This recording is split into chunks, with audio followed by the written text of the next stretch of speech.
listening to the House by the Video Store podcast.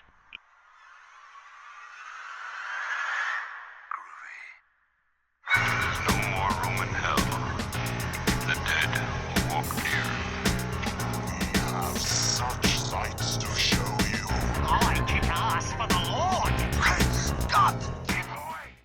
Welcome to the House by the Video Store podcast. I'm your host, William, and joining me today will be Derek. Hello. And Sean. Hello. And in this episode, we'll be doing a review of the newest movie from director Quentin Tarantino, The Hateful Eight. But before we do that, we'll go through some of the recent horror news and things we've been watching. And just to kick it off, there's a news story we haven't really covered much because we've been doing the best of 2015 stuff for the past couple podcasts.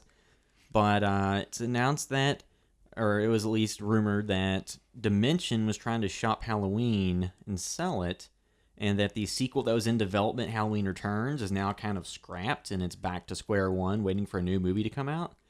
In addition to the Friday the 13th sequel still being in flux, getting moved from 2016 to 17. So it's just like these franchises can't get made. They're making every sequel remake under the sun, and these properties are having trouble getting off the ground. 2016 will not be the return of the slasher. Like we had thought. It's kind of interesting that's happening too, because I wonder if movies like Insidious, Conjuring, and those movies, I wonder if those are hurting slashers. Like, or have they lost? Like, popularity? they're the new it thing. It just seems like maybe with the popularity of those and found footage that maybe slashers have lost a lot of ground. Well, I think that, so you have a couple of things. You have that slashers have lost a little bit of ground in popularity with the general culture in terms of what horror movies are selling. But I think it's also that they're having a hard time relaunching these properties in the way they think will be money-making. Mm-hmm. Because it seems like they had a direction for Halloween Returns that was kind of a, once again, disregarding continuity of sequels and kind of going back to only being the first movie or the first two movies being in official continuity and following up to that, being a little bit more of what you might have expected to see in the 80s maybe. And I guess that idea just didn't sell with, everybody involved with it because it's kind of gone back to square one. Friday the 13th, I know for years they're wanting to make a found footage style Friday the 13th, which maybe a small segment within an overall movie that's not that, like a 5-minute segment could be fun, maybe. It seems like that's what that new Godzilla film's going to be. Yeah. The Japanese one. Apparently there's like a found footage segment in that, at least from the trailer. Well, another thing too is like VHS, the original one had a segment that was kind of similar to that. Tuesday the 14th or something. So I think we've already seen enough of that, I mean, I think that... found footage is it's at the point now where when stuff comes out that's good at found footage, people are very excited because it's normally people doing new twist on it or actually making it good because it's kind of ran its course. And that's what happened with slashers. You know what I mean? That was the it thing in the 80s and even some of the early 90s. It ran its course, and now people really got into ghost hunting. It seems like the early 2000s, like all those reality shows. Yeah. And then all these movies followed, and that's like the it thing right now. Yeah, like the supernatural stuff has seemed to kind of have taken over a little bit. And I just think the slashers too, though, like you think of the products they put out, like Rob Zombie's Halloween. Do you think that could have hurt any of these movies too? Because I know a lot of people love them, a lot of people didn't love them, but that's kind of one of the more recent big name slashers, and I think that one's kind of, people have mixed views on it. Well, I think so with that series. So the first Rob Zombie Halloween was a financial success that they were very happy with. Made a decent amount of money, opened them with the box office, all that.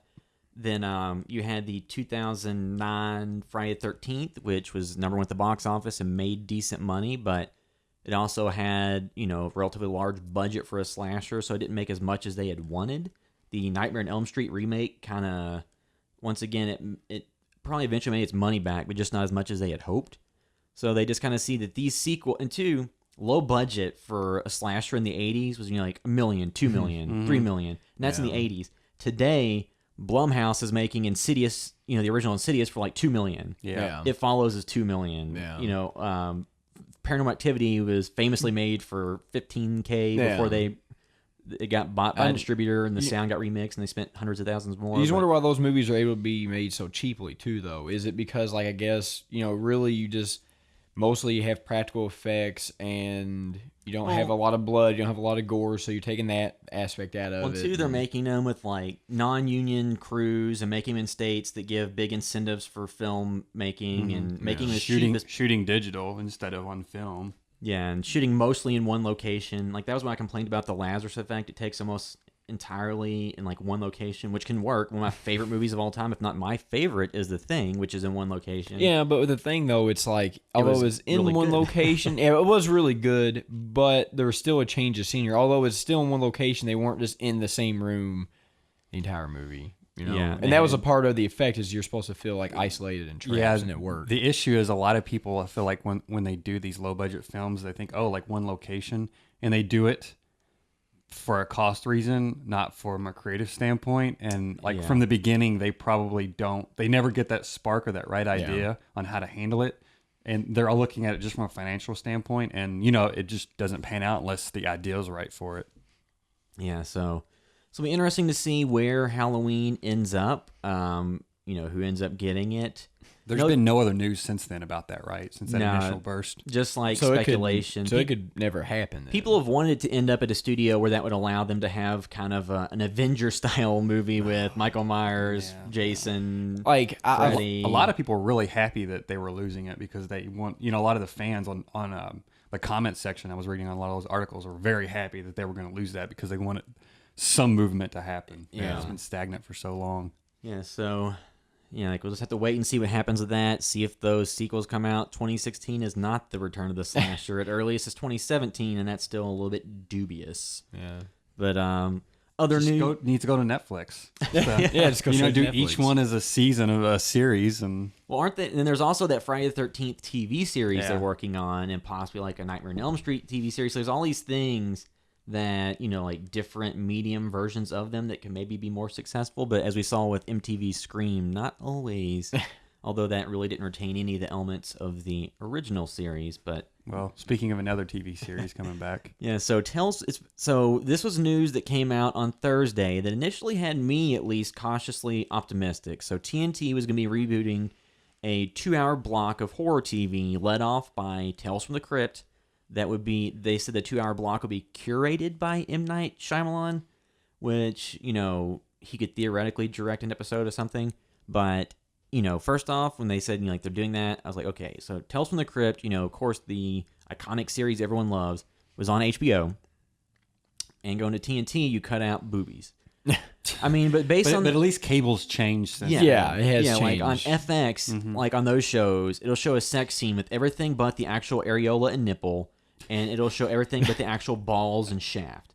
Like, they get really there's close. a slight drop in quality, but they're almost there. Yeah. And there's still a lot of blood and gore you can and have cursing, on it. And cursing. you can say everything except for the F word, pretty much. So, like, I wasn't really too concerned about the jump to cable just in terms of that element.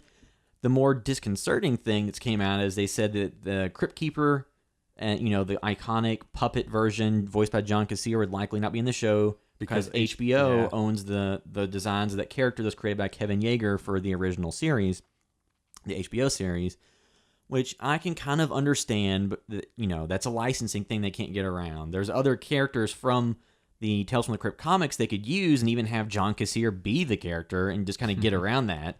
Which, that's fine. I don't think too many people have a problem if they had him play the Vault Keeper instead of the Crypt Keeper or Just something. have John Cassier, in makeup. You know what I mean? Like, have him play a role, because he was great, in that episode he did. Yeah, so, I think that's something that, nothing they can do about that.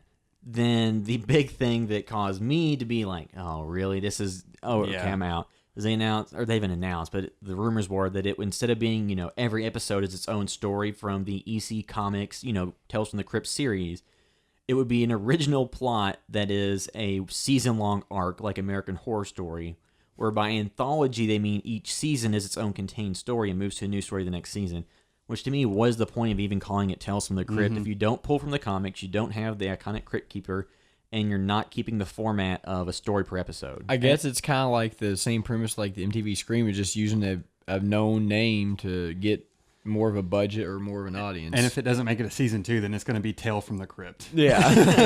Tale from the Crypt. My issue, when I initially heard that, before I read, I don't know if it was before that second set of rumors came out, but I was like, whatever happens to this series, at least this means we may get Blu-rays of Tales from the Crypt out. Yeah. Because right now Tales from the Crypt is not on HBO Go. And maybe that's why. Maybe because the licensing was transferring or whatever. So that kind of explains that. But, if HBO didn't want to move on it themselves. I'm sure they were probably approached, or you would have thought this would have been brought to them first. Like, you can't really get mad at TNT for picking it up, but it's just a shame the way this is being produced, or the rumored. We don't need American Horror Story on TNT. No. I mean, because I think also just like the censorship stuff, what they've shown on American Horror Story this season and prior season shows that on basic cable you can do 99% of what they did on HBO. You just can't have F-bombs getting dropped every other word. Well, I think too though it's just like it's kind of you kind of see everything fall in a similar. Like they got a formula and everybody's going to do it. They're following the money. Yeah, and it's just like, I kind of dislike that because it'd be kind of nice just to get back to one episode arcs where they don't really interconnect and you just have single stories as opposed to entire. That way, if you get one story you don't like, the next episode you could like it. Whereas if you get a series and group of people you don't like, then you're stuck with them for an entire season. You can have the fun of bringing in directors that can really make it their own, unlike something like Ash vs. Evil Dead where there's a change in quality, but for the most part, they all stick to a similar style. Just like with any show, like Tarantino directed CSI. It was Tarantino's, but it wasn't a Tarantino film. Yeah. So that's would have been the interesting part of a new Tales from the Crypt if they really let the directors go wild. But now again, it's going to be like a baseline tone. It seems like if that rumor pans out. What was the other show? Was there any news about that? Not really. Just said there'd be a 2-hour block. There weren't really too many details, but what the second hour would be. I mean, overall, I think it's a positive thing to have horror on TV more and to have like a network like focusing and saying like, hey, we're making a 2-hour block of this because like TNT, the Monster Vision, and they were big place to see horror on basic cable years ago. And I think going back to that would be great. Getting different, like you said, like having different directors involved and making kind of like a playground for like all the current horror people. That would have been amazing. But having an M. Night Shyamalan produced one season arc about a family. Here's the thing: they're going to replace the Crypt Keeper with M. Night Shyamalan. He'll introduce every episode. He'll have a starring role in each episode. He'll write and direct each episode. Because The Village, we really enjoyed it. On our 2015 awards, we said it was the most surprising movie based on... Not The Village. No. Not The Village. Yeah. I was like, I thought you hated The Village. We really enjoyed We really like The Village. No, The Village wasn't good. I meant The Visit. Yeah, The Visit was very good. The documentary style kind of found footage movie. That was a good movie. That was kind of a return to showing he can make a focused story, but that does not wipe out the 5 movies prior to that. And for the record, I liked most of The Village. I liked the tone of it. I know the ending is not really satisfying at all, and you can kind of see it coming. But there was a lot of scenes in that movie I really liked. I love the creature running around and stuff, and the mystery there. It did a lot right for me, but yeah, it wasn't. It definitely was a drop off. I think it was one of those movies that's marketed wrong too, but I think that happens with a lot of movies. And, so The Village is still made money, and still overall, I guess we marked as a success because it made money worldwide, but. His movies after that, so Lady in the Water. I don't think in The Happening. It's like, it's the trees. Say hello to your mother for me. And then people were just laying in their yard getting over that. I watched that one time. And I didn't see anything past The Village. Yeah, and I heard Lady in the Water. A lot of people talk good about Lady in the Water. It's a weird. It's more like almost. I've only watched it once, and it's been on HBO like 5-6 years ago, whenever. But it was more like a fairy tale, it seemed like. Yeah. And so it wasn't not what like... you expected. Yeah, not what... So I think, follow up to The Village. Yeah, and I think, too, like, again, that probably could have been a movie. I don't remember its ad campaigns and stuff, but it could have been a movie that was Well, it says M. Night Shyamalan, and it already has a... You know what I mean? Yeah. But, see, then you had his adaptation of Avatar: The Last Airbender, which is a beloved, Nickelodeon cartoon show that a lot of people love. Did that. And that movie was universally reviled. And the thing that was the strangest to me is in interviews about it, he acted like it was a great movie, even after it got slammed and people had seen it. So that was like, okay. Well, I think we learned with like Dragon Ball Z live action. Let's not. Okay, I think we're gonna put moratoriums. We've last year we banned talking about Avengers for Fast 7. Well, I was talking about Dragon Ball Z. We're now no longer going to talk about Dragon Ball Z. No, I was saying though we learned from like movies like that and Street Fighter and Mortal Kombat that anything is based off like almost everything is based off video games or TV shows that are animated. Are very hard to translate into a live-action movie and make it good, like Mario. Can we have a new segment at the end of every episode? What Derek learned from Dragon Ball Z and his life lessons. Yeah, you can learn a lot from Dragon Ball Z. Well, what was James Neat, our friend James Neat, assistant director on Brush with Death? He said that what was his pitch for the show name? to call it Tales from the Night, which I mean, actually pretty good. Yeah. So I mean, like the thing to me is, if you're going to change everything that made it what it was, then why even keep the name aside from name recognition? But the audience they're going after is going to be pissed that they made all these changes, and the younger audiences, well, it'll be relatively irrelevant to them because they haven't watched it, and it'll just seem like another American Horror Story to them, you know. Yeah, so that was a bit of news that, at first everybody was kind of, okay, I'm on board for this. Let's see where it goes. When you told me about it because I wasn't following anything. I was like, oh, awesome. And then a day later, it's like, no. But see, other things, the trailer for The Conjuring 2 was released this week. Yeah, which means Sean just watched. Directed by James Wan, once again. And the funny thing about the trailer when we watched it was through YouTube, and the ad was the trailer for the movie. I was like, no, you got to skip it. That's the ad. It, yeah. And then it proceeded to play the same video over. Yeah. Watching it, though, because it's been so long since I've seen The Conjuring, which I liked. A lot of people like super high on that film, think it's like the best one out of those Blumhouse, supernatural movies. Watching the trailer, though, I was trying to keep straight of what film this was. Yeah. You know what I mean? I'm like, wait, what's... I don't even remember the story. I remember it now kind of a little bit after seeing some of the same characters, but all those supernatural movies from Blumhouse kind of run together. Well, after so many especially years. if you use the same guy. Yeah. Now he's been in 4 movies directed by the same director, by the same production company, about similar criteria. I will say, though, this trailer looks very better good. than any of the trailers I've seen before, even from the first Conjuring, I think. Yeah. Like, I didn't see the release date, but It'll be summer 2016. So it'd be this year, which it looks really good. Like I'm actually kind of hyped to see it. It's nice to actually watch a trailer, and it didn't look like they gave away anything. It just looks like it's a very amped up version of the first one. Like seems like a lot's gonna happen. Because I almost got an Exorcist feel from it. Yeah, you kind of did, and hopefully it doesn't do an Insidious 3 and didn't show us any crucial plot points. Yeah. But that's the one thing I guess Blumhouse has done, and it's like, oh, we're going to show you this movie, and then we're going to show you everything that happens in the trailer. Well, hopefully James Wan had a lot of control over that, considering his, how valuable he is to film and filmmaking in general right now. But Fast and Furious. Yeah, Fast and Furious. so good. that's a movie that I think generally the first one made a ton of money. Generally, people gave it pretty good reviews or great reviews. So this one, it's another follow-up. James Wan, it's nice to see somebody who does a horror movie come back for the sequels instead of just handing it off to other people. Yeah. Now, the third Insidious Chapter 3 was by somebody else, but it was the writer from the prior 2 movies. It had the same feel. And it was my favorite one. Yeah, it was my favorite one as well. And it didn't drop off because it went to the right hands. It didn't just go to somebody. They didn't just give it up to somebody for hire. Yeah. But they didn't win any specific awards from us, did it?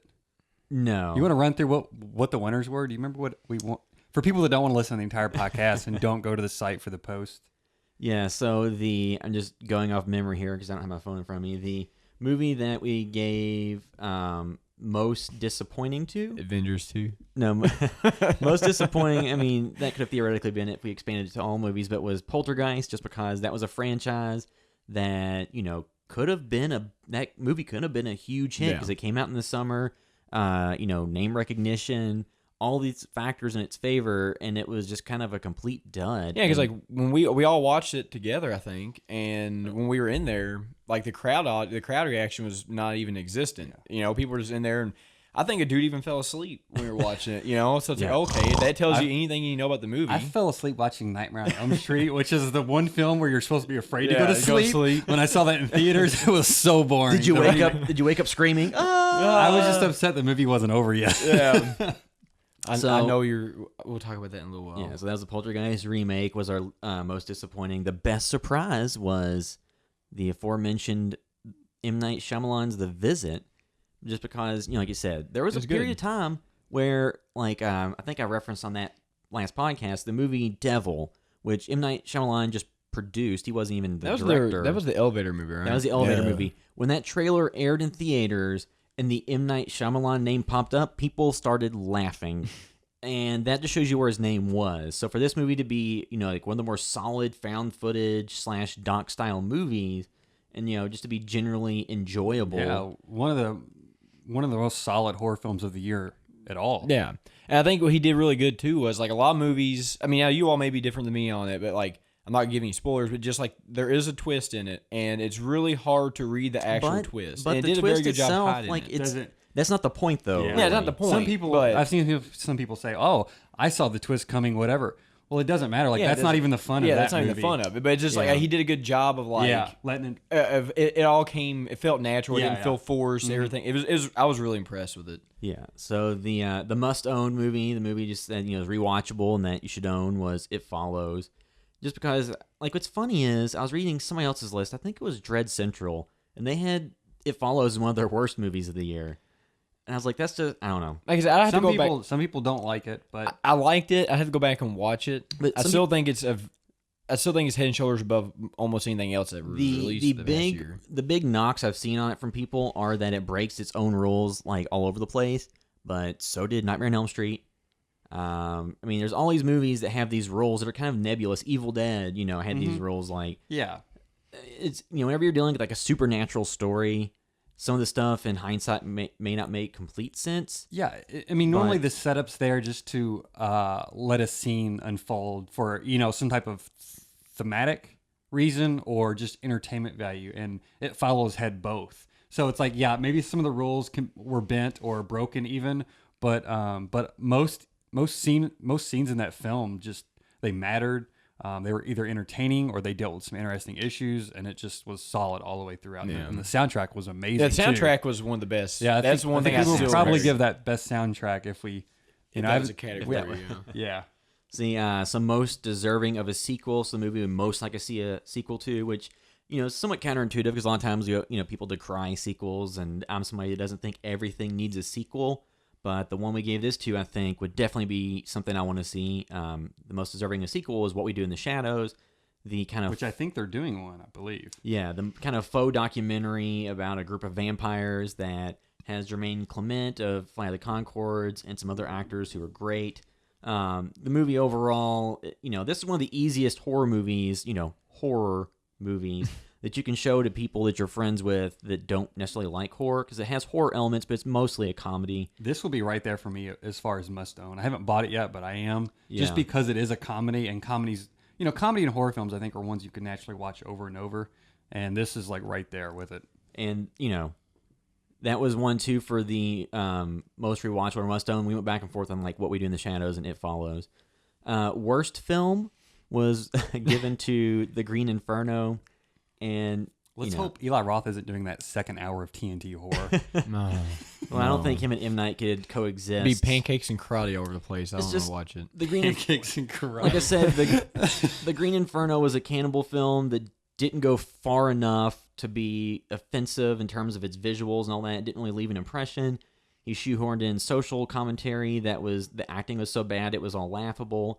Some people say that's the point, which if it was like an R-rated sci-fi channel movie. Yeah. See, I don't want to pay money to watch it. So like, if You have to see it. yeah, You have I want see to watch it. There That's was, but apparently William told me that if I went to theaters, I would just left. Yeah. And I mean, he knows me pretty well because he's my brother, obviously. But like, I remember him telling me, he's like, you would have just left the movie. I thought about it. I was like, I need to grit it and bear it for this podcast. But then there's just some dialogue. There was one scene of dialogue that I was just kind of laughing at, And I just think that Eli Roth's writing style hasn't progressed much since 2005. Because I think I don't remember in this movie they say, there's this dialogue. It's just like, ugh. All right, so best horror TV show. Derek's not going to like this one. No. Yeah, he dropped out of the podcast. In my the computer podcast died, itself, so- we really didn't declare one. We just kind of went back and forth on it. Said, I did say that Ash vs. Evil Dead was the most important horror show of the year, but we just went ahead and gave that to it because aside from Derek, everyone really liked it. Well, like, here's the thing. I'm not like I've been ultra critical over that series, so I'm not saying that's.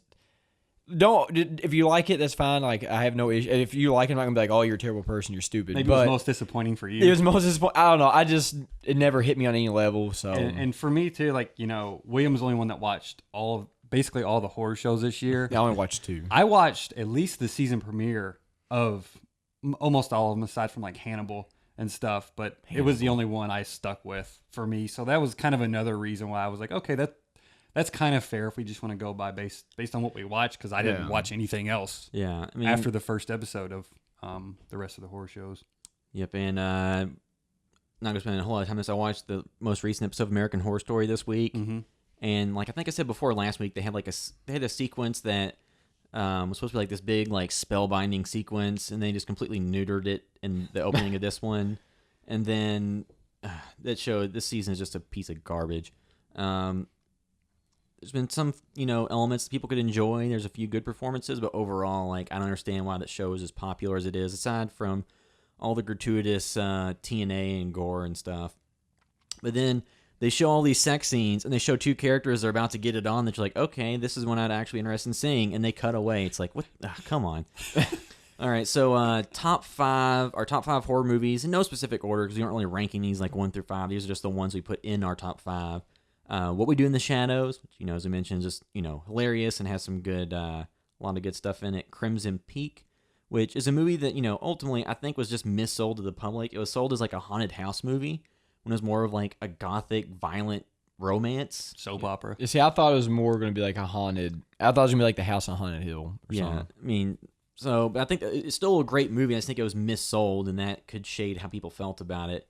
Krampus was, the Michael Daugherty follow-up to Trick or Treat About Christmas. That had a great cast and was... It was one of my favorites of the year, for sure. Yeah, it's, I hate to use the word fun, but it's just, a fun movie and, overall entertaining movie that, has comedy and horror, but, the last half's all kind of, straight horror for the most part.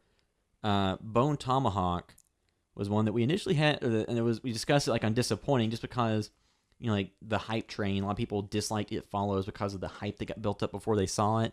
Well, even for me, like the cast that was involved, hearing what the story was about, and then seeing, kind of the tone and what the movie was ultimately dealt with the most.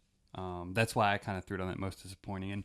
And I wish you guys would have saw Goodnight Mommy, but for me, that's the one I watched. If you all would have saw that, I would have fought for that movie more to be on there instead of Bone Tomahawk, but you guys didn't see it. So some people may not like that film, but it was really hyped up along with The Babadook. And The Babadook, it did not make my top 10 list even probably, but Goodnight Mommy definitely lived up to my expectations. And then, that's one I was meant to watch. I just ran out of time, and like I said, watch a lot of horror TV shows, which was kind of a waste of time. But then just the last one, the overall winner of horror of the film of the year was just It Follows. Just because a lot of the other ones were good, it was just kind of hard to find one that everybody kind of agreed on. And that was one where, regardless of, everybody liked it a lot. If you go back to our initial reviews when it was fresh on our mind, we all really kind of raved about it and loved it. And I watched it again right before that podcast, and I was like, yeah, I think that's it. Just because, a lot of these other ones I might not go back to that often, like The Visit. But It Follows, I will watch it again. Just it took the slasher genre and reinvented it for like kind of a modern age, just a totally different take on it, where it's not an actual killer. It's this almost like nebulous thing. It's an original property that's not found footage. It's not, ghost kids running around. Well, no, they did have a ghost There was kid one in it. moment, but it wasn't a ghost kid. It was similar. It was, in all intents and purposes, it broke. That was the only scene that I had broke the issue spell with. for that movie. The only reason I think that happened, rewatching it, the only thing I can think of that justified it like on a script level is it would change sizes based on where it needed to go through. So it just changed to somebody, but it hadn't done anything like that the rest of the movie. Or before. I think it was just kind of like a moment. They were going for like a jump scare moment. One of my favorite shots in that movie is the naked guy standing on the roof of the house. Yeah, but that's another one where it really didn't make... That's one of those like little nags where it didn't really make sense in the context of the movie because nothing else had done that throughout the course of the movie. Just kind of posed for them. But once again, it's a horror movie. It's it's not realistic in terms of what's happening. So some things not being completely consistent, is fine. You can nitpick Star Wars because somebody can jump higher than they should be able to or something. The Force, William. Yeah, so you can explain everything away if you want to, or you can nitpick everything. I just think overall that movie, just worked. So is there anything else anybody watched in this past week before we get into the Hateful Eight? Let's see. I watched... So this wasn't the past week, but it's ones we haven't talked about because of the best of. I watched Turbo Kid, which is that Canadian kind of like 80s style action film. I liked it all right, but it wasn't like a home run for me. A lot of people really like that film, and it has a very specific style. Michael Ironside's in it. The actors are all pretty good. It has some great gore, but the knock against it, like it has some amazing gore scenes and some pretty cool kills. The knock though is the action isn't exciting at all. It is like the way the action's shot. I feel like it's almost just like a 90s TV show with like people fighting. Like it's a little bit better than that maybe, but it's just not. It doesn't seem like they had any great stunt coordinators. Is it better or worse than Power Rangers, the original fight? I mean, Power Rangers is probably better. It reminded me of that, but in retrospect, thinking about it, the fighting in Power Rangers is probably better. It's just not staged well. It's not shot well. Like it's the most unexciting fight scenes I think there could be. Considering normally when they end, there's like some amazing gore. That is some of the best gore I've seen in a while. And a lot of different gore scenes and some great kills. But that kind of just deflates a lot of it for me. And so it makes the film feel really uneven. And they don't go all the way with it. They go all the way with the style and the gore and kind of creating something maybe that was in your mind that didn't really even exist in the 80s. So it's a fine film, but it could have been on a list if it would have done some more things right. But it didn't go far enough for me. Why Don't You Play in Hell? I think I talked about that a little bit. Yeah. That was the film about a group of filmmakers.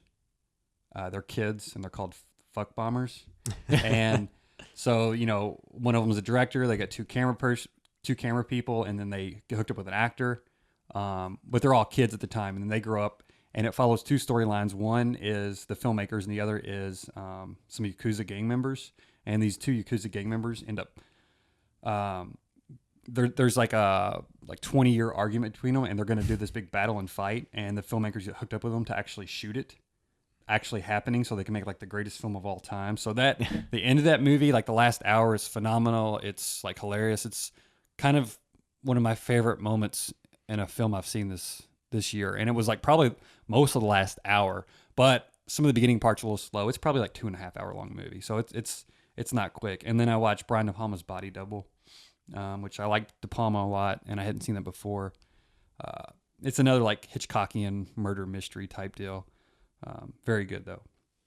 So, yeah. Other than that, I think that was it. So not horror, but I watched the series Making a Murder on Netflix. Actually watched, I think, maybe the week after Christmas. You watch all of that? I watched all of it. It's definitely an interesting show, not to overuse the word interesting, but was it fun? It's like I don't know, it's not really fun. It's like Was it fun watching this guy be in prison for it's a real life crime story that, if you watch it, the first couple of episodes are a little bit dry, but once you get past that, it really picks up. That's good, because I watched the first episode and then 15 minutes of the second one, and I just like had other things to do. And Nicole watched like the 7 episodes in one day, so she was in it. Yeah, I watched all of it like in 2 or 3 days. Yeah. Once you get into, because part of it takes place, like it shows stuff from 1985, shows stuff from the 90s, shows stuff from like 2005. It's the true detective. Yeah, so once you get into the stuff from like 2005 to 7 and all that, then that's really where you get, hooked. And but all these true crime type things like Serial, Making a Murder, Jinx on HBO. It's all a trend. We'll see where that goes. It's funny because like if our mom had been smart and gotten this trend like 10 years ago, she could be filthy rich, because that's all she's ever watched for the better part of since cable's existed. Yeah, then like she watches all the shows about like where a wife snaps and murders her husband. Yeah. My dad's like, I don't know if you should be watching all those. But I'd like to see somebody do like, a horror take on that type of storytelling mechanism. So essentially like the X-Files? No, like a real, like the true crime type narrative through like a horror story. So I don't think this is really a horror game, but have you heard of Her Story? I believe so. It's an FMV game from this year, and it's depending on how far it goes with that stuff. I almost thought about doing something for the site, but essentially you're watching. I think I don't know if you're watching interviews or you're interviewing somebody through a camera, but it's an actual video of some girl, and she answers questions. And in the game, you're supposed to like write down, and take notes and stuff. And I think you're trying to figure out this murder or a certain, something like that. So that's kind of in the style you're talking about. Granted, I don't think it's much like a horror movie, but it is interesting to see people play with that format in a fictional sense. Yeah, and I think that I've watched some other stuff, nothing really horror related the past few weeks. A bunch of episodes of Friends. I'll be there for you. In between putting it up, taking it down Christmas. I didn't really get a chance to really been so busy since the holidays. So this week we'll actually have time to sit down and watch some horror related stuff. I picked up Sicario, but I haven't rewatched it yet. Sicario. That movie is awesome. I want to watch The Guyver. I remember when you rented it back in like the 90s, we were really disappointed with it. So I like to watch it again. Mark Hamill wasn't the main character. Yeah. But he was labeled he was on the cover just because he's Mark Hamill. But then, it's kind of like a gory. It was a weird movie. It was like a weird, from what I remember. Something worth taking a look at. It's something worth taking a look at. And it was kind of like a super suit, kind of like an anime thing. What is the plot of it? It's like some kid gets this alien armor, and it's like a little thing that if you put it on, it puts like armor on him, where he looks kind of like a cool like ninja type body armor suit. So in Turbo Kid, he finds a crashed ship or something, or like a crashed vehicle, and he puts on this suit, and he's like Mega Man. So it's the same thing, kind of. Then there's like a group of like evil businessmen that have things that turn them into monsters that he fights. Yeah, it's a weird movie. I remember me and William watching it when we were really young, and we were just kind of like, what? I still enjoy. Suburban Commando did the same thing, where he found this. Christopher Lloyd finds a suit and puts it on. Then there's a sequel to it. There's a sequel to The Guyver, which I watched both of them. It's been a long time. I need to rewatch. I like to rewatch it because it's so weird. There's one thing I follow on Instagram that it's anti-CGI, and the reason why I got interested again was they posted a scene of what happens to Mark Hamill in that movie, and I was like, I saw that too on Instagram. Yeah, I like that. If you're looking for something kind of cool to follow on Instagram, anti-CGI is pretty interesting. Mark Hamill does not play Luke Skywalker in The Guyver, so it's a different character. Yeah, he's a detective. So is there anything else we want to watch before we get into discussion of the Hateful Eight? I don't think so. Real quick, we were talking about The Thing earlier. Have we done a podcast on The Thing yet? No. Well, we may see it at midnight. So maybe for next week, maybe we'll do The Thing. Maybe, yeah. I think that'd be fun because that's something that I think is definitely worth talking about. And we haven't yet, and it's supposed to be snowy. It's like 60 degrees here in Louisville, though. But tomorrow's supposed to be 30. It might snow tomorrow. And but spoiler, I don't hate that movie. So Derek, the resident hater. I don't hate everything. I just hated what we. I don't know. Why don't you like Kurt Russell, Derek? I do love Kurt Russell. So we'll get into the Hateful Eight. We'll do no spoilers at first, and then we'll move into spoilers and clearly discuss when we're getting into them. This is the 8th movie from Quentin Tarantino, and this is a movie that almost didn't happen because the script for it got leaked, and then they did like a live read of it, and he liked the live reading so much, and he had most of the cast that ended up in the movie at the live read, like Kurt Russell, Samuel L. Jackson, Walton Goggins, and then he changed his mind, decided to make the movie, and he actually went into production on it, and the big selling point was it was shot in 70mm Panavision. And there was the roadshow version that, they only showed at certain theaters. We were not lucky enough to see it in the 70mm version just because no theater within a 4-hour drive had that. And driving 4 hours to see a 3-hour movie and driving 4 hours back, that's the entirety of a day.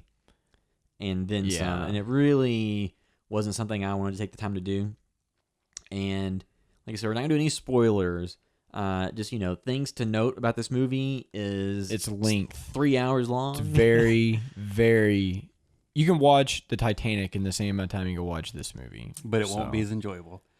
You can watch. I don't know. I kind of prefer Titanic. You can watch a third of Making a Murderer. You could. So the cast for this movie is actually a you have great cast. Of course, you have Samuel L. Jackson, who's in everything Tarantino does, and is always great. Yeah, he's been. Yeah, he was not in Inglourious Basterds though. I think didn't he narrate something? Oh, he did narrate. Okay, you're right. Yeah, he narrated it. Whoa, yeah, I touched the mic, which I told everyone not to do. Yeah, you told me not to do. So the cast, you had Samuel L. Jackson, of course, as Major Marquise Warren. Kurt Russell is John Ruth, the Hangman. Jennifer Jason Leigh is Daisy Domergue.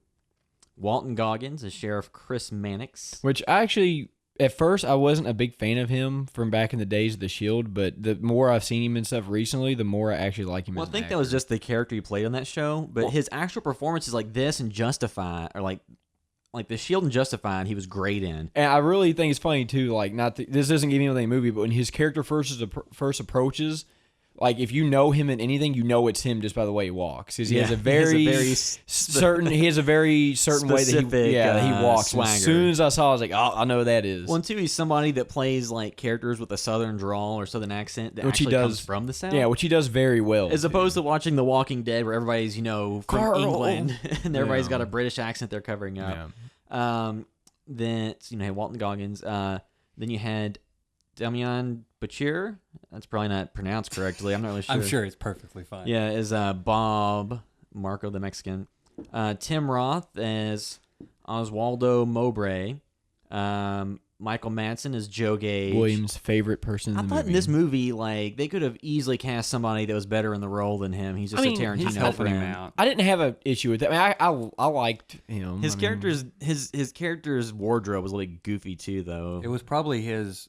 He probably fought Tarantino for that, just like he did in Kill Bill when he told Tarantino, "I'm gonna have long hair," and he's like, "No, I'm also gonna wear this cowboy hat." And he's like, "No," and then he did. He kind of looked like when Marty McFly dressed up as a cowboy in Back to the Future Yeah, 3. yeah. Now you say that, yeah, it kind of does. See, Bruce Dern is General Sanford Sandy great. Smithers. James. Then there's some other people we might hold off on, just slightly spoilerish, I guess. Well, James Parker's OB. I don't think that's. Oh yeah, James Parker's O.B. Jackson, who was great. Yeah. in Now this, the too. other stuff. We'll get to later. It's a yeah. little bit spoilery as to things that go on. Not that they are not on. Not that you wouldn't be able to know that they're in the movie. Yeah, just- some of the stuff's in the opening credits, Yeah. really, but we'll hold it a little bit. They're not in the trailer, but yeah, it's not a huge. So the movie is, just the crux of it is that John Ruth, the Kurt Russell character, has Jennifer Jason Leigh's character, Daisy Domergue, hostage. She is a wanted fugitive. He is somebody, it's a bounty hunter that always collects the bounties by bringing them in alive. So they see the hangman. That's why he's called the hangman. He runs into people and he has to, due to a blizzard, stop at an inn or a haberdashery during a blizzard. There are 8 people in the building, and she's a wanted fugitive that may have people trying to help her escape, may not, and it's just about everybody interacting in that environment under those circumstances, and they're all pretty hateful. So, except for OB. yeah. So, just general feelings on this, like so Django Unchained was a movie where I thought Tarantino got a little bit full of himself, got his head up his own ass a Let me little bit. say this real fast. I still thoroughly enjoyed. that movie. So I'm just saying, like, enjoying that movie. I thought that he was a little bit overindulgent. It was a little bit too long. I think part of that was that his longtime editor passed away before Django, so that may have been an adjustment period. I thought it was 20 minutes too long at least. Yeah, I agree on that. So I thought it was him being a little bit overindulgent. This is him like going, his head goes past, just being in his butt and goes all the way back out. And having said that, But I think this is a better crafted film. having for said me. that, I enjoyed it. Yeah. I like I said, no spoilers. I enjoyed it. I thought that the main thing you have to tell people is this is a slow burn. It's not Pulp Fiction in the West. Yeah, It's like the best description is the basement pub scene from Inglourious Bastards. That 30-minute sequence, Michael Fassbender, and that entire thing. Just imagine that stretched out into 3 hours. 3 And that's hours. kind of what this is. Yeah, but let me say this too, though. I love Inglourious Bastards, and that scene is much better than what I watched in this movie. I thought. So, like, yeah, you weren't too hot on. I loved the film. Was it the characters, like the way No, the they're characters written? were great. It was the length. You give me 3 hours of a movie, and Well, it's like see, for me, like, I was totally in it, and I was ready to keep rolling with it. So, it's just the length that got me, and I can't really go into spoilers yet. So there's one part of the movie I literally almost just left, but we'd already been in it for like 2 hours, and I was like, well, I got an hour left. I'm gonna stick it out, but. It was just, it's a movie that I did not look into at all. I tried to keep myself from reading anything on it, so I went into it fresh with nothing to ruin it. Now, I'm going to say this. I feel like it was kind of like the movie Drive in a way. They're not similar at all, but the way that they were, like, pushed on you because Some like of I the saw ads for it. a lot of the ads, and I watched a couple of things with like Kurt Russell and a couple of the other actors from the movie, and they all act like it was going to be this Wild West film. It's not. It's more like a soap opera for about 3 hours.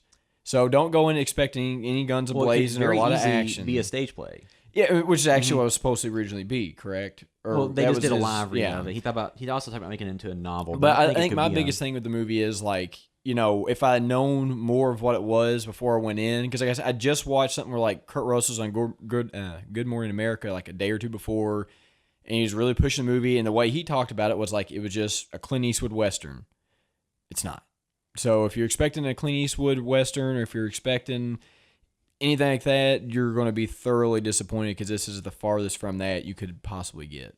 Well, and two, I know Tarantino had said that one of his biggest influences for the movie beyond Westerns was The Thing, the John Carpenter movie with Kurt Russell.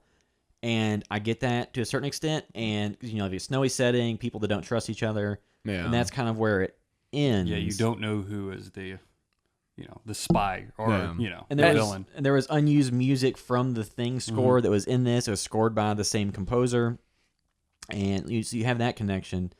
But like I said, I do, like Derek said, like the movie's length, 3 hours.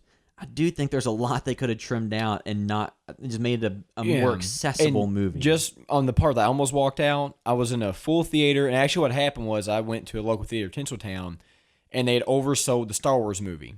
So in order to let those people be like, okay, we oversold the movie, so if you want, you can go in here and watch this movie because they were sold out. So it was a completely packed movie.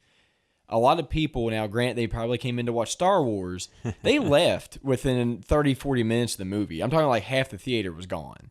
So that was because I think a lot of people were like, oh, okay, it's a Tarantino film, it's going to be a Western, and, they made it maybe 30 minutes to an hour, and they were gone. So half the theater was out the door. Well, I think part of it too, the big deal about the 70mm roadshow version and like this ultra wide Panavision camera system and all this stuff. I think that kind of also being a big factor that was talked about made people think like, well, why are you getting these super wide angle lenses that were super wide angle cameras and film and all this that was used for Ben-Hur and these epics? It's going to be an epic movie. Yeah. And the budget for it, if I looked it up, America is around like $40 million ish. Yeah, 44 it said. So not a huge budget movie. They probably spent a lot of money on the camera system and filming it the way they did. They said it actually wasn't that much more. Oh, really? Yeah, I was watching the interview and his a lot of stuff that I read was about them shooting in 70mm, and they said it's basically inside of this one place, so it just gave a different feel to the film and a more intimate, more intimacy to it. Well, it's and just like Paul Thomas Anderson. Like his like The Master and stuff, which I love The Master, and I saw the way he used it in some of the shots in that film. So I saw where he was going with it, but I can definitely see why, because nobody else has used those lenses in that way. He was using it for an aesthetic choice and to help promote the medium of film, which he's a big proponent of. Because I think Star Wars, The Force Awakens, J.J. Abrams shot that on 65mm. Yeah, he shot that on film. Yeah. But one other thing too that we talked about this second ago, it did feel more like a stage play. I don't know if y'all noticed this too, but anytime, which I actually kind of liked this, it was kind of cool. When everybody was sitting down at a table, it was definitely lighted like a stage play. Or lit. Yeah, it was definitely lit like a stage play. Yeah, I felt like people. And I really walked around. liked that. Even some of the performances felt like a stage, and I loved it. Like I just kind of enjoyed. I like certain aspects of it. Like I'm not. Like, it's not a bad movie. I overall enjoyed it, but it just wasn't what you expected. It just wasn't what I expected, and it was honestly, like William said, with the Django Unchained, maybe take 20 minutes. I honestly thought you could probably took an hour and a half off this movie. Here's my feeling, and I totally get like William. I think you nailed it, saying it can make it more accessible. And yeah, this is a movie for people who are all in on Tarantino and his dialogue specifically. Yeah. And for me, I love interesting and well-written dialogue, and I think every character just is so well written. I feel like it's really tightly written. Like even though it's long, all of the exchanges, there's always something going on. There's all these moving pieces, and each character will have a different relationship to another character. So, there's like alliances between characters. Some need to align with other ones. So there's a lot of crossing as far as factions in the film. And when I say that, it's all of them inside the cabin. Yeah. But, it's like I liked the newsroom a lot. And yeah, there was a lot of weird plot stuff and Some of it was, not well structured. But the thing that kept me with that show is just the dialogue. Like, no matter what was happening or the reasons why, I just love listening to like Sorkin's dialogue. And same thing with Tarantino. So for me, I was like in it and totally along for the ride. So if you're that type of Tarantino fan, then you've probably already seen this film. But yeah, if that's what you're going to get out of this, is just a lot of dialogue. Yeah, but I feel like I know this is like taking an example of like somebody like our dad's age that grew up with westerns and Clint Eastwood westerns. And yeah, and if you told him, Sergio and like, Leone. and he also was during the time period like Kurt Russell's pretty big in the '80s, and he always watched a bunch of his films. So if you told him like all of his buddies who was in the movie, they'd probably be interested in watching. Yeah, and if Kurt they watched Russell, the movie, they would Western. probably be like, "What the hell did I just watch?" Yeah, this is a Tarantino film. This isn't. This isn't Tombstone or Yeah. anything. And two, so like the one thing I'll say, just the big thing. And I don't think he should have made Tombstone. No, I make mean- his film. He's playing to his strengths. But I just think the way that it perception was, of the advertising campaign, the way that it was marketed, and the way they had some of the actors push the film, or maybe even what people got out of Django Unchained, which Yeah. had intermittent action and was more of a traditional. well, Western even style Inglourious story. Bastards was more of kind of was felt a like a Western. spaghetti western. So you look at those past two films, and okay, so I love the cast in Inglourious Bastards, love the cast in Django Unchained. On paper, I love the cast in this film too. I don't think it necessarily worked as well for me because I felt like they were underutilized a lot, and there maybe been other people that could have fit better in the film. But Well, This is probably one of my favorite casts in his film. Well, in he a too, very long supposedly, everybody who's in the movie, with the exception of like a few characters they changed around a little bit, Yeah. everybody was like, Kurt Russell's character was written for Kurt Russell, Mm-hmm. Samuel Jackson's was written for him, Tim Roth's character was written for him. So like he wrote the characters specifically for the key actors in the movie. A few of the other characters he changed around a little bit. But, the cast was, pretty spot on in terms of who he wanted for each role.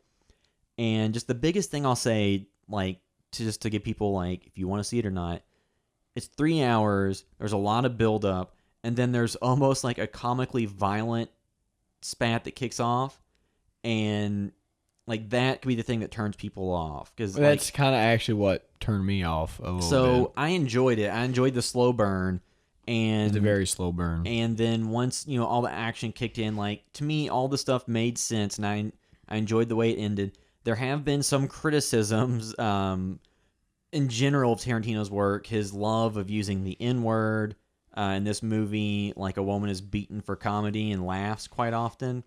There are some critiques of that from like a social aspect, but discounting all that, like there's a few like scenes where Jennifer Jason Leigh's character gets the shit knocked out of her for a laugh, and it's interesting to see that. And I've heard people too that were in the theater, people who African Americans, whatever, in the theater, and saw white people sitting next to them laughing too hard at the mentions of the N-word. Like, to the point where they're like, do they understand that I'm sitting right here? I'm like, yeah, you say that. You call him that. So, Yeah. so Well, I think there's some of that. And there's a lot of discussion around Tarantino's use of, racial things. I think this movie isn't Black Lives Matter set in a post-Civil War period.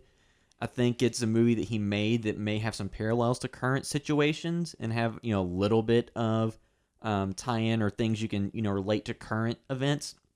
But I don't think that was the purpose of it. I think, he just wanted to build a claustrophobic movie, because I think he had said, like, in the old Westerns and the old TV series and stuff, you'd have, like, all these guys that would, come together, and then, like, the good guy sheriff or whoever, cowboy, would take them out. And he's like, what if there's a movie that has no good guy sheriff or cowboy that comes in? It's just all those other guys, and they're in a room together. What happens? But see, the way that movie happened, though, it didn't feel like that. To me, it didn't. It still felt like there was one character that was the least bad of all of them, which we're not going to get into too much till later. But I still, pretty much the way I'm going to describe this movie is your parents get you fireworks for 4th of July, and you're pretty excited about it, and you bring a bunch of sparklers.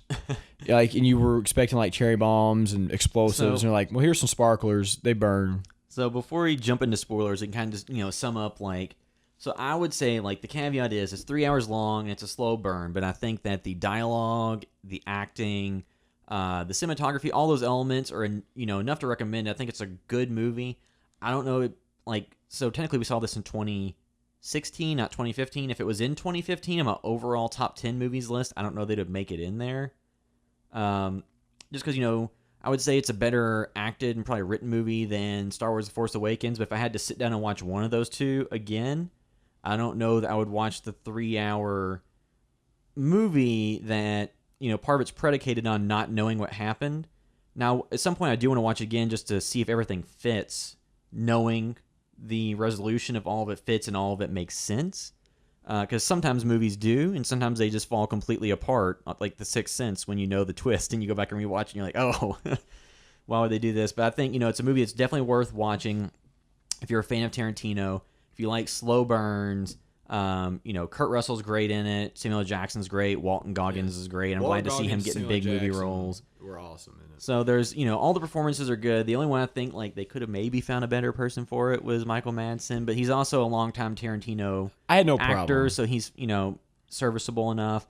The movie itself, I enjoyed. Like I said, I don't know if I felt as strongly about it as some others. I would say, it's a good movie. I don't know if I would get it in my top 10, but knowing what it is, 3 hours long, if you're okay with that, I think it's worth the time. I gave my fireworks analogy, so. For me, and I think I mentioned on the other podcast, this would be in my top 10, and I think somewhere near the top. But again, I love that dialogue, and I think it would be interesting to watch it again. I almost think I'm not going to say it will be better. Maybe it will be better on the second time around because you know the relationships, you know how things are going to play out, you know the motives from the beginning. So I think it will be it may be really interesting to watch these characters, to see how they interact and see the lies they're telling, and who's telling the truth, and kind of the situations are laid out. So I think it's going to be even a much different experience in the second time around. Somebody else described Zach at work. He said he heard it described as Clue. And there's a little bit to that. Kind of, yeah. Yeah, there's a segment in the middle that's a little bit like Clue. But beyond that, it's very, very obviously dialogue heavy. So some people didn't like Death Proof because it was so dialogue heavy. And that dialogue I liked, I enjoyed. I like seeing those characters. But in this film, it is so much better scripted and structured. Like from the moment the movie begins and the characters start meeting each other, as each one is kind of introduced, you start seeing how this story is building and how tension starts, from nearly the first moment when people meet, because people are already not trusting each other, and it just escalates from there. So yeah, I loved it. Liked it better than Django. I think I'll definitely watch it more than that. But yeah, I can see why people would find this sort of a hard watch, and it may be harder to watch at home and when I'm not sitting in a theater. But you will get to pause it, so you don't have to worry about going without bathroom break. Yeah. I think that's the biggest thing about this movie is as much as I've maybe trashed it, it is very interesting, the dialogue, and once they get to like Sean said, there's a part that feels a lot like Clue. And once you get that part, that's halfway through the movie. So if you're like anybody that ever goes to a movie, you've probably gotten something to drink. I had to go. And I never go in movies. Yeah, and I was like, I have to. This movie, in my opinion, could have really been nice to have an intermission. That's why the Roadshow version has one out. We'll get into that in spoilers. And it's like 20 minutes longer, so you wouldn't have liked that. Well, I think they said the difference is, I think they said there's only 6 minutes of footage that's in the Roadshow version, not in the theatrical release. There's a music interlude? There's an interlude and overture, and there's some alternate takes of some scenes because the 70mm stuff was too didn't work as well on smaller screens, so they kind of shot some stuff for the general release. Cool. So I think it'll be worth seeing. I'll be interested on the DVD and Blu-ray. Do they have both versions where it's just super letterbox or something?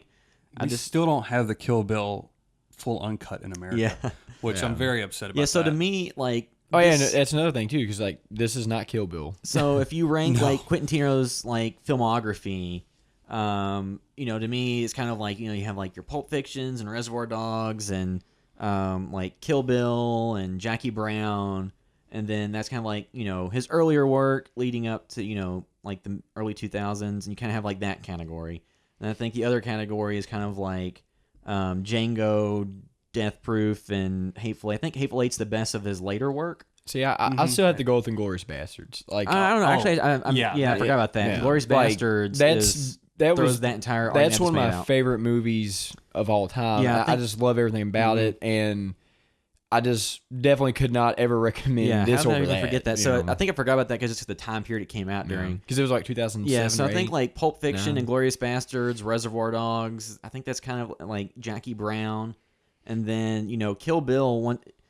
Like they're just a little bit more. Like Pulp Fiction was more just taking different tropes and things and making like a compelling movie, as opposed to Kill Bill was like very obviously pulling from very specific types of subgenres and kind of meshing them together. But Well, here's how I think about his filmography. It's very much, for me, they're all like great. Think about it in terms of food. They're all great meals. It's just depending on what type of meal you want to eat. And yeah, some are made better than others. Like you can just, that's a fact. But this film is very much like a meal maybe many people won't enjoy. But if you like that type of meal, then it's up there. Let's say it's like if you're super hungry and you're super cold from a day working outside, and you come in and you've got a sandwich, a cold sandwich. Even though you might love that sandwich, you're cold, you're tired, you're sapped from energy. You need like a big meal. So like I think it's kind of a mishmash like that. Yeah, to use that analogy. It depends on what you're in the mood for, and also what type of films do you like. Real quick, I just want to say something about Kill Bill. When that film for a time was like my favorite movie of all time, part 1 and 2 together. Yeah. Because when I was in high school, I got really into like Asian cinema, like Ichi the Killer, samurai fiction, which he apes a scene from that film in there. All the Bruce Lee stuff, I was in that. Like one Christmas, I got my parents to get me like all, there's not many, there's like 4 Bruce Lee films, and then But they're all great. some knockoffs and stuff. Like I was so into Asian cinema, and then Kill Bill, they were making that, released a trailer. I was so hyped on that, and then seeing those films together, like it was almost like I had the chance to make a movie that I didn't know I wanted. You know what I mean? Like it was all those things that I was in love with at the time, because that was what I was into, and it was just, it hit at the perfect time for me, and there could not have been a better experience for seeing those 2 films. And for a long time, that was like my favorite film of all time, both those two. Yeah, Kill Bill. And it was the point of life I was into, and the kind of cinema I was in, and discovering, and like I got so many of those references that I wouldn't have got like 5 years before. Well, too, like back in the day, I was, like anybody who was kind of into like film and filmmaking stuff in the late 90s, mid 90s, early 2000s, like Tarantino and Robert Rodriguez were like big idols for everybody. Mm-hmm. Yeah. Well, I think that's too, though. You go in, and that's maybe why this movie is so disappointing to me, is like I've seen so much of Tarantino stuff that I love. Yes, yeah. And then you go in there, and this one, like I said, it's the nature of it. Something's got to be at the bottom of the list. Yeah. You know what I mean? Yeah, and it's like, we're like, would I sit there and say, hey, if you like Tarantino, no, I'm not going to tell you not to watch it, because I did see a lot of the movie I really enjoyed. I think my biggest issue with it, though, is just the length. And there's only one movie I'm really interested in watching that takes place in a wood cabin, and it ain't this. Yeah. I mean, It's a Ash vs. Evil haberdashery. Dead. It's Ash vs. Evil Dead. No, the complete just series. Evil Dead 2. What if Bruce Campbell replaced Michael Madsen in this? It would have been brilliant. All right, so let's just go ahead and move into spoilers, because I think that's kind of a big crux of this debate. So let's clean break here. And this film, out of all films, the spoilers will hurt your experience. yeah. This isn't, as Derek said, not guns blazing. So it's not like, even if you know what's happening, there's other stuff to enjoy.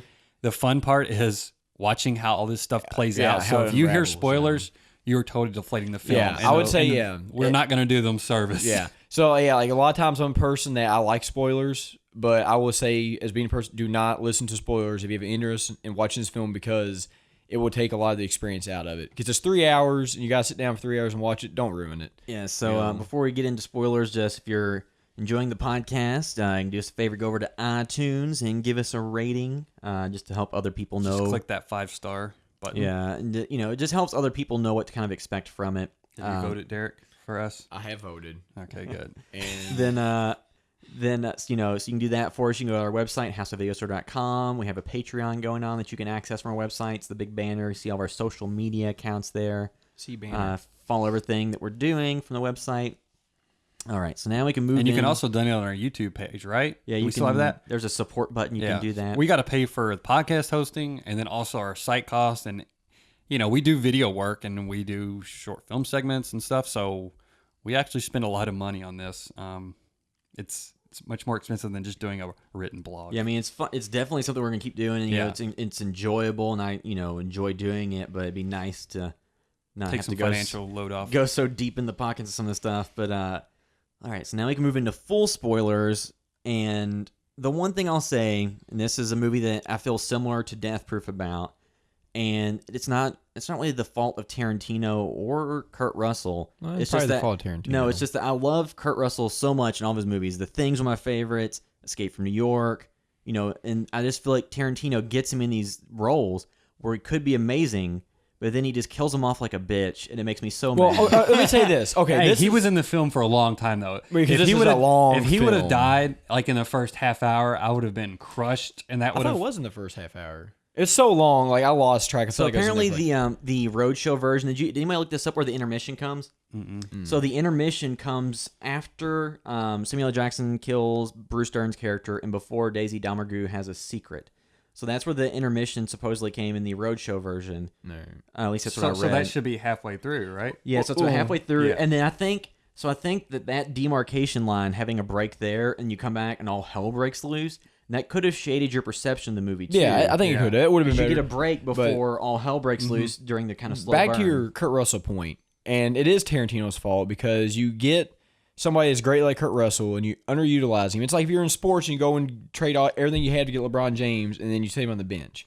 You don't get Kurt Russell. Have you seen Bone Tomahawk? No. Okay. If you think he's not used well in this film, Yeah. I think in that film, I mean, he does last, but I just like I said, I had no problem with him getting killed. Absolutely not whatsoever. My main issue is it was not an original death. Somebody else died essentially the same way he was dying, and then they killed him kind of like a punk bitch. And it's like, all right, so you're They gonna let Daisy Domergue shoot him in the chest, and he died. And first he got poisoned, and which him and OB are both puking blood out. Which I was like, that's what I said. It almost got to a comical point of yeah, violence. I was laughing at that part. because But they're just spewing blood out violently, and like then, it's like I know in a Tarantino movie after watching Glorious Bastards and Django Unchained, a lot of those movies, like going into the setting, Reservoir Dogs. like nothing good is going to happen. Pretty much everybody's going to have terrible ends. But I think that the way they did Kurt Russell, and like I said, a lot of stuff I saw was like him the one pushing the movie, and he was doing this, and he was doing The that. trailers were well, definitely he cut. starts the Yeah. Some of And the it's like- trailers were cut though to make him seem like the Like- antagonist, similar to Django. Yeah, and like his Django character Unchained. is supposed to be this badass dude, but he gets killed like a punk bitch. Well, It's too, like, they comically cut his arm off later in the movie. Well, like, Yeah. Yeah. I love all that, and I thought it was really funny, when he starts spewing up blood and like the way it's almost just like an Yeah. Evil Dead film. Well, that's what it And- felt like. And yeah. Tarantino said, this is the most close to a horror film he's done almost, and it is like his Evil Dead almost. Well, yeah, I guess my biggest issue with like William is though, I think that his character, like you said, this was supposed to be like a bad dude, like he's gone and killed all these people and did all but this you stuff. can't help it. He's been poisoned. Yeah, I no, mean, but it's like, it it's not like it just- was a gunfight. So I mean, Yeah. ultimately in the course of that movie, that wasn't an egregious thing.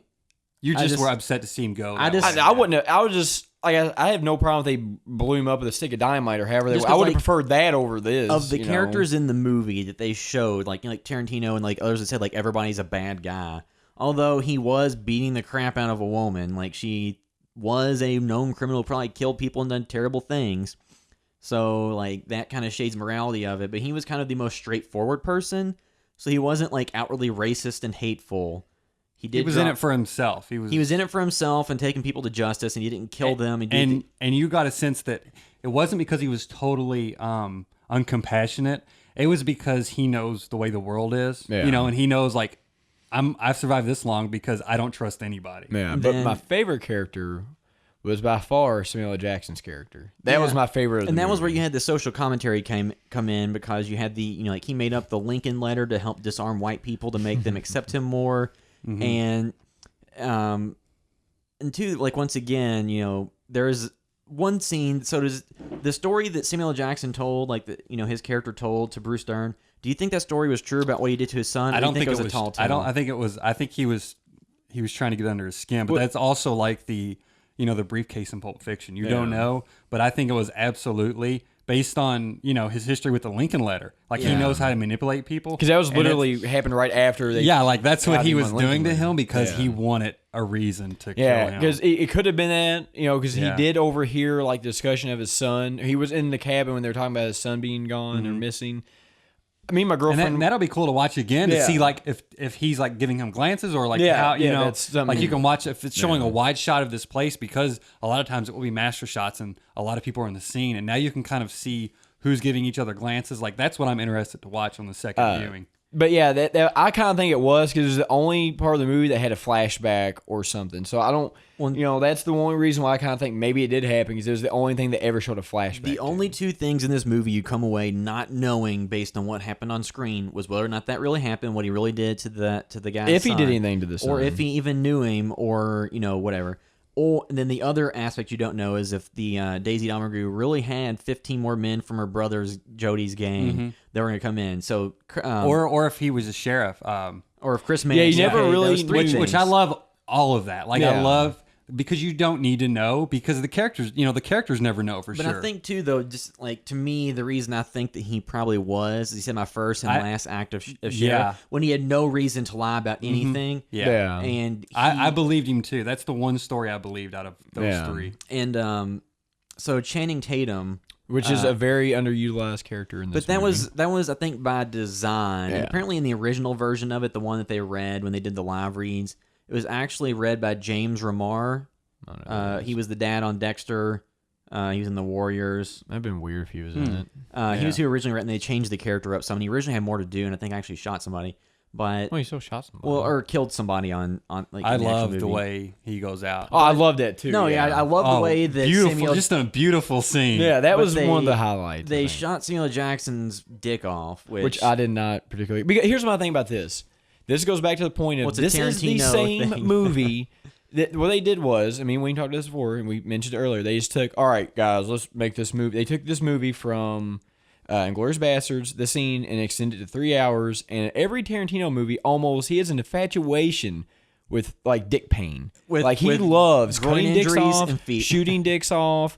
Like, I mean, getting dick sucked in every movie. Like, he has an infatuation with it to a degree where it's almost like, all right, dude, you did this in Inglourious Bastards. This isn't new territory. He doesn't want to be known as the feet guy anymore. Yeah, and now he's the dick guy. And it's like, Tarantino, what are you trying to tell us? You don't have a penis? So in Pulp Fiction, like, Ving Rhames' character gets assaulted, and then he shoots the cop in the groin and in the nuts. On Reservoir Dogs, I don't know that it's clear that anyone gets shot in the groin. They could have. Like Mr. Orange could have. It's not really clear. Yeah, I discount that one. Yeah. Jackie Brown, I don't remember.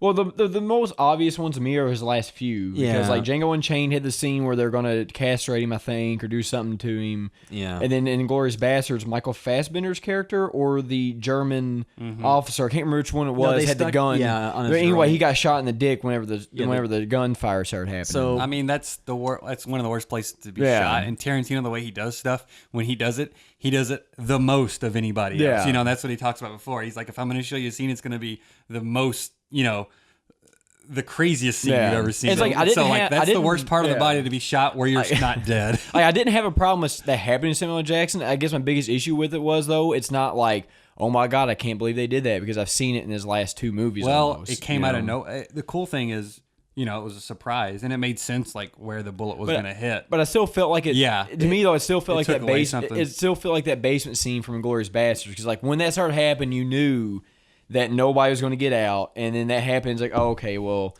I've already seen this. So, like, I would almost compare this to, like, the movie's in no way similar, but just like The Departed. The Departed had like a sequence, not to spoil a movie from however many years ago that was. 10 years old. Yeah, actually I'm going to spoil it. So I'm spoiling The Departed if you even care. That was one of my favorite Scorsese films. But I think that suffered from the same issue as this movie, to me at least. Because like so many movies treat their main characters as kid gloves and they, save them and everybody gets a happy ending. And then some movies kind of go the opposite direction, like let's kill everybody, let's blah, blah, blah.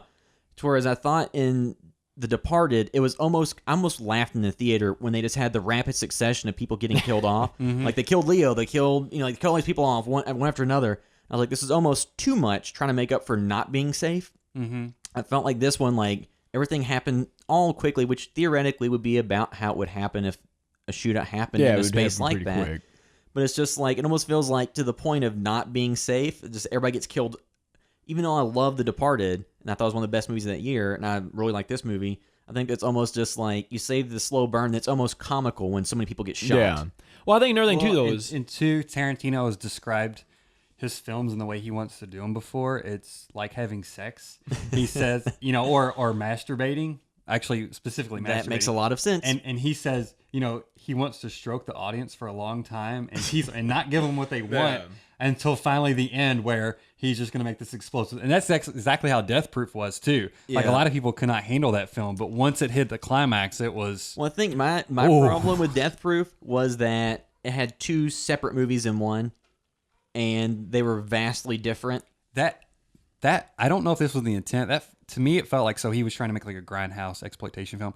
That almost felt like the first film was almost like part one of Death Proof, like a movie they made on the cheap. They didn't have a lot of money to spend. When you watch some of those older exploitation films, sometimes you're disappointed because it's not what you expect. It's not as cool as you think it's going to be. It doesn't match the art. Yeah, and so those movies are a lot of cheap talking. Like that's the cheapest thing to shoot. So that film was a lot of cheap talking. One crazy scene at the very end, which was awesome. And sometimes that's what you get. And then the movie resets and almost like, okay, here's part two, because even I think the film stock or whatever they shot it on looks better. Like the second part looks like a more expensive movie. And in my mind, it was like, oh, this is after the success of that first movie. They made a sequel to Death Proof and it's better in every way. It's like, it delivers on the promise of that first movie. The first half of Death Proof is a great standalone, the first half of it, just the scene in the bar leading up to the car crash, like that, I love. Yes. But then, once again, it's just because I like Kurt Russell, when they do the second part and they make him into kind of like a creepy stalker who's kind of like a bitch at the end. His turn, not to spoil it too much, but there's a turn of his character into that movie, and that was one of my favorite parts though, because it turns really comical really quick. I mean, too, in this movie, he doesn't do that. His character is consistent throughout. I just thought he didn't get his due based on how much they showed him in the advertising. Yeah, that's my main problem is but another character too, let's talk about Channing Tatum, because we kind of talked about his death, shoots Samuel Jackson in the dick, and then it goes I think after that happens, they have a little bit of... So Samuel Jackson gets shot in the dick, and he's, because that would hurt. That would hurt. And then Chris Mannix, Walton Goggins' character, shoots Tim Roth's character, and then he doesn't shoot... So Samuel Jackson killed the Mexican. Yeah, blew his head off. He killed Bob the Mexican, just killed him dead because he knew he was lying from the second they got there. That was so great. The scene in the barn. The scene where he was laying out what happened and was laying out all these details, that was awesome. That was, like I said, the Samuel Jackson... When he walked over and he pulled the blanket off of the chair and there's blood on it, I was like, oh shit. That's what he said, though. That's a clue moment. That's very much the clue moment. But what I love that Walton Goggins' character was just like, and like I said, Walter Goggins to me was like him and Samuel. He was the surprise of the film because when you first see him, you don't really know what to expect, and his character turns out to be pretty awesome. But back to Channing Tatum is the way that entire scene happened is almost exactly like in Glorious Bastards. After the big shootout happens, and there's the one German soldier left, and Brad Pitt, they have the little standoff, and the guy gets killed. Channing Tatum comes out of the cellar, kind of like an Evil Dead cellar almost, underneath of it. Exactly. He throws his gun up, which is real similar to exactly what happens in Glorious Bastards. And then he turns over, looks at his sister, and then Samuel Jackson blows his head off. Which was really awesome because it's just a gratuitous amount of blood just flies all over. It's like brain matter. Very much still Evil Dead. Yeah, very much Evil Dead. Over the top. And to have somebody that's as big of a name, and we didn't even mention Greg Nicotero was the one who did the special effects in this. Yeah. Which isn't this the G.I. Joe syndrome? Weren't people mad because he dies in the G.I. Joe movie? Yeah, so they reshot it or something. For G.I. Joe Retaliation, the sequel, they actually took time off and delayed the release of it and reshot and edited it to add more of the Channing Tatum character in because he became a much larger star.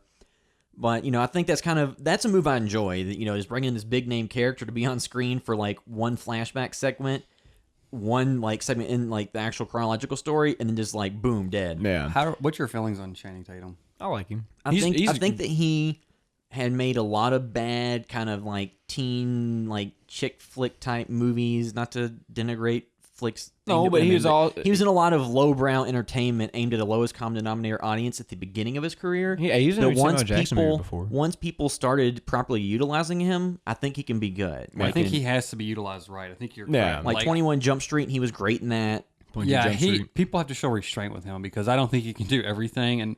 And I'm almost like, when I see him pop up, I get really nervous. I'm like, oh God, is he going to ruin this film? He hasn't really ruined a film for me, but he's never escalated it to a certain degree. He works in 21 Jump Street, and for me, that's where he fits. Yeah. But yeah, strong writers and directors can properly utilize him. now, what was the Steven Soderbergh film he was in? Oh, wasn't it Haywire or something? It was the one that had Gina Carino. The one I'm thinking of is, sorry. Let's see here.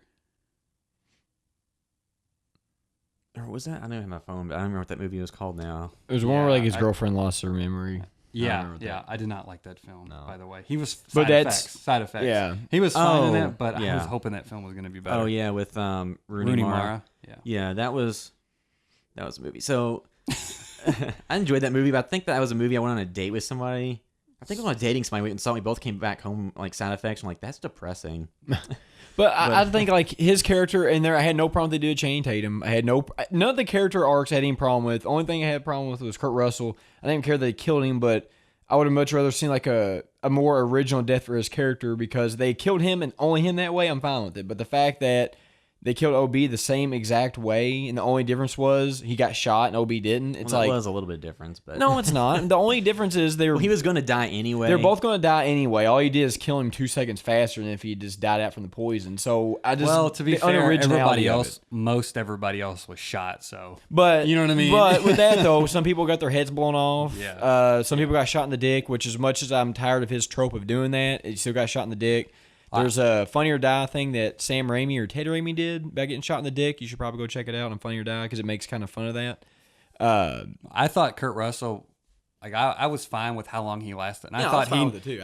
I loved his character, loved the way it was written, and I thought he nailed it. And it just, like, that was what I got what I was wanting out of this film with a Kurt Russell being in it. Yeah. I was satisfied.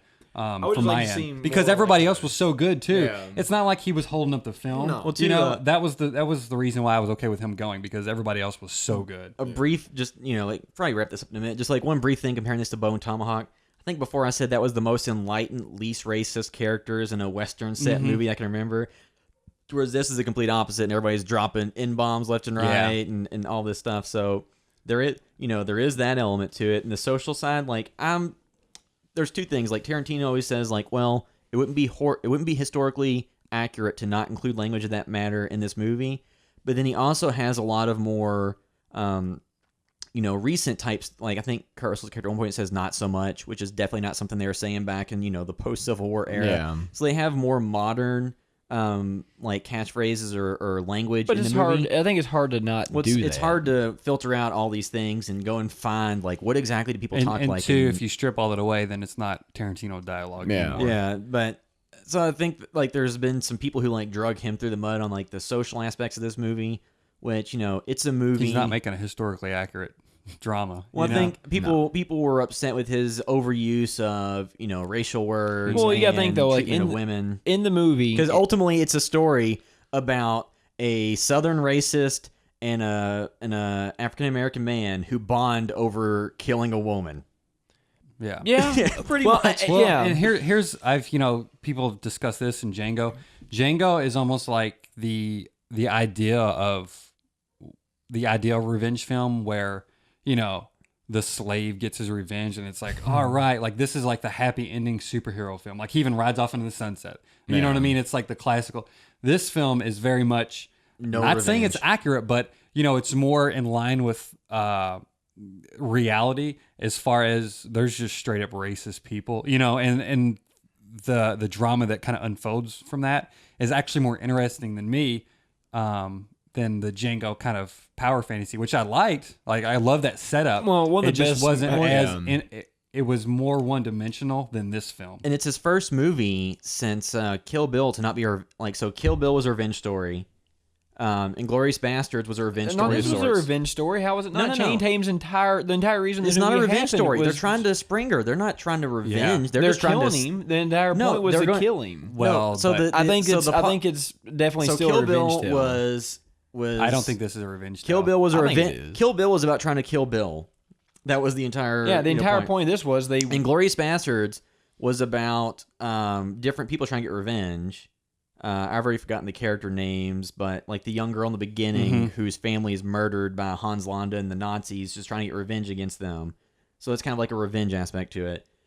Django Unchained is 100% a revenge film, and this, I don't think it's a revenge film. It's just kind of like what the revenge is. They're trying to get his sister has been she's been captured by this bounty hunter, and he's going to kill the bounty hunter and spring her. In traditional revenge films, I think if they could have sprung her without killing everybody, they may have done that. I think they easier. had no intention of doing that. Well, But what if the circumstances led to it? here's the format of a revenge film. Somebody is wronged in somewhere near the beginning, and you're waiting for them to get the revenge. That's the release, and that's the kind of yeehaw moment in the film. This movie, the goal is from the onset is him hanging her. And that's kind of the point of this film. But I know what you're saying. The like subplot, the thing that causes the actual action to happen in the movie is Channing Tatum's wanting to get revenge on the guy. No, he's wanting first. I think first and foremost is just freeing his sister. Yeah, because they even talk about killing him though. So no, they said they would him. kill him because they would have to get her away from him. Yeah, but he was upset about. I'm just saying, happened. like, if she somehow is able to cut her chain and escape, and they were able to get her, without they wouldn't. if Probably they would have marketed this as a revenge film, I would have been disappointed. Yeah, the they revenge didn't, was but- not the thread. There may have been some aspect of this asshole caught my sister. I Yeah. want to kill him, but Which it was, is revenge. but it wasn't. This but isn't it, a revenge genre. No, it's not. But I think there was a revenge So I think- subplot in the movie. Well, no, I think it was first and foremost, it was just trying to get a criminal to escape. It's a transport movie, no, although they I mostly stayed in one spot. wouldn't say that because But they had no action in it except for like 5 minutes. but like, would you say Assault on Precinct or Precinct 13 is that's I haven't not really really a seen that in revenge a long movie, time. but Like I said, there's all right, so I think aspects of revenge. Not I a would disagree. revenge movie, but Channing Tatum does. that want- was secondary. First was getting his sister back. Second was killing the dude who caught her. no, or you could just say him trying to get her. Well, I understand it's not a full revenge And movie. trying to but get If her- you have a comment on it's the revenge film, please comment below. All right. So I think so. Did any other thing we want to cover on this before you wrap it up? I think I pretty much. I'm trying to think of any other threads in Oh, the film. It's been a week or so since we've seen it. Speaking of how because it's like we the were delayed. thing, is it ended very similarly to the thing. Not exactly Ambiguous-ish. ambiguous, and the characters are kind of similar to each other. Well, it was a white actor Yeah. and an African American Yeah, actor. so- That's really the only similarity. and there were two guys that didn't really particularly care for And you don't each know other. if they're going to make it. It Too. was, Yeah, you it don't was know if two they're gonna guys make with it. difference of opinions who bonded over surviving. Yeah. And I mean, I think it's pretty clear that Samuel L. Jackson's almost 100% sure going to die. The Walton Goggins character, Chris Mannix, is more than 50% likely to die. And it's not very likely that there was more of their gang coming. Yeah, because you'd argue if we had If that 15 was more true, people, they- why would they not just bum If that was rush true them? and they were in the city, why don't they just wait till they got to the city instead of dealing all this blizzard stuff? But Yeah. all right, so I think that wraps up all the discussion we've had about this movie, The Hateful Eight. So that is all for this episode of the House by the Video Store podcast. Thanks for listening. House by the Video